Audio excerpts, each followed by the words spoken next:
What's up, guys? It's your boy, Danny Fitness here. Story time for you guys. Whoa, let me adjust this. Today is Sunday and I'm actually doing my meal prep, so I have time to tell you guys a story if you're interested. The reason why I'm doing my meal prep on Sunday, not on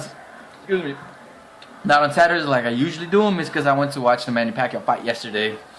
Team Pac-Man! And I'm not just saying that because my girl is Filipino and so are my coworkers whose house I watched them.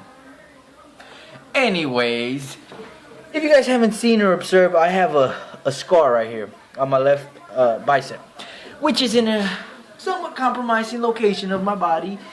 And if you did not know any better and you see me at the gym, you would think that I am on the sauce. But I am all natural. I can assure you of that. So the story, how did I incur this? You guys can see it. This scar, you know, because it's scar tissue now. I work at a behavioral facility for adults who are developmentally delayed. I am actually a case manager there. Yes, your boy Danny is somewhat smart. So, where I work, we have a wide range of maladaptive behaviors. Anything from socially disruptive behaviors, tantrum behaviors, AWOL behaviors, to aggressive behaviors, both physical and verbal. You know, behaviors, maladaptive. I'm cooking my chicken. Give me a second. Sorry about that, guys. I was cooking my chicken.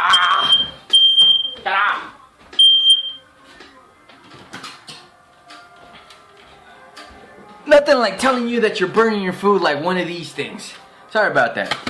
Anyways, so yeah, where I work, it's a behavior facility, right? I said that already. So there's this particular individual who is very combative, very aggressive, and has frequent behaviors on a daily basis. Verbal aggression, profanities, racial slurs, things of that nature, and they're quite lengthy. So this consumer or participant, however choose to address or name, you know, throughout the day he's cursing somebody out, he's yelling profanities, making threats, racial slurs that they're gonna, you know, that he's gonna kill, rape, slaughter your family, that kind of stuff. So this was in January, early January.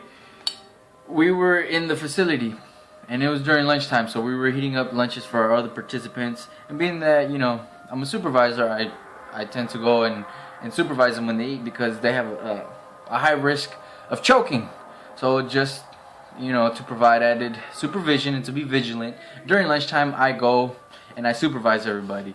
So he was having a very challenging and significant behavior. Well, he curses, right? He was yelling, profanity, screaming, which he does regularly, but this day it was a lot more intense, and the severity was, you can tell that it was more than normal.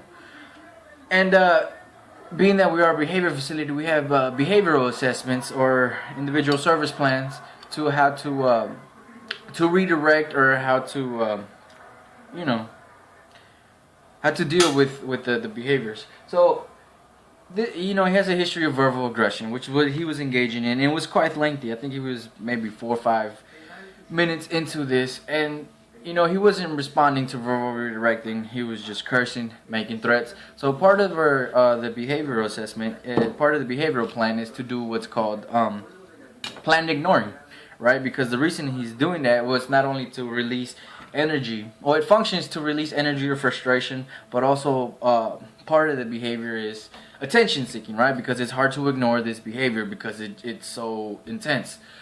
So part of the behavioral assessment or plan is to do planned ignoring, right? Because if you give him the attention, you're reinforcing his the behavior. Like if a little kid wants candy at the store and he starts having a tantrum and crying and screaming, and you buy him the candy, you just reinforce that behavior. So it's the same principle here, right? So I was doing planned ignoring, and he was still cursing and screaming, and he had his backpack on him and flung it at me. You know, I was standing by him. I was just kind of still supervising, but doing planned ignoring. I wasn't reacting to the behavior I was doing was called therapy. I was being therapeutically indifferent so that I don't inadvertently reinforce the behavior. That's what I would put in my report. Pretty much what it means is I was standing there, but I was just ignoring what he was saying, which seemed to, now in retrospect, seemed to fuel the fire. But I had tried different plans, different steps of the behavior plan, and none of them were working. So that was one of the steps that I was doing. And yeah, man, I turned my head for a second. When I looked back, he flung his backpack at me. I put my hand up to block it. When the backpack hit, he lunged at me, bit me in my bicep. Now the good thing that it was a cold day. It was early January, and it was cold, so I had a thick jacket. By California standards, it was cold. Excuse me.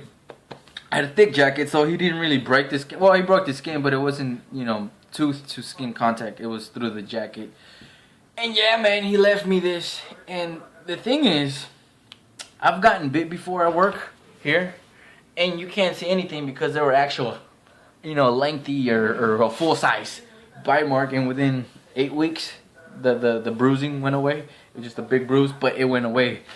This one, we're third week of April, and I still have it, and you can see it's elevated above the skin. And part of it is because when said individual bit me, kind of like pinched it.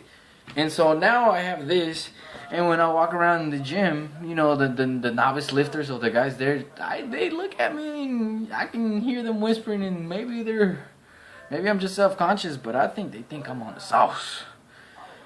But, at first I was embarrassed about it, but I guess, it's just put it out there just to satisfy whatever curiosity you guys have. And if you're still watching this long video, I thank you, man. I thank you and I love you.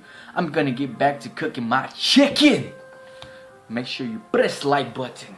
And like Jerry Ward, biceps out. You know who does that? Not just Jerry. Also, Juggernaut or Ice Cream Fitness. Jason Blaha does that too. I need to give me a bag puss, just like he got the little kitty. Maybe I'll give me a teddy bear.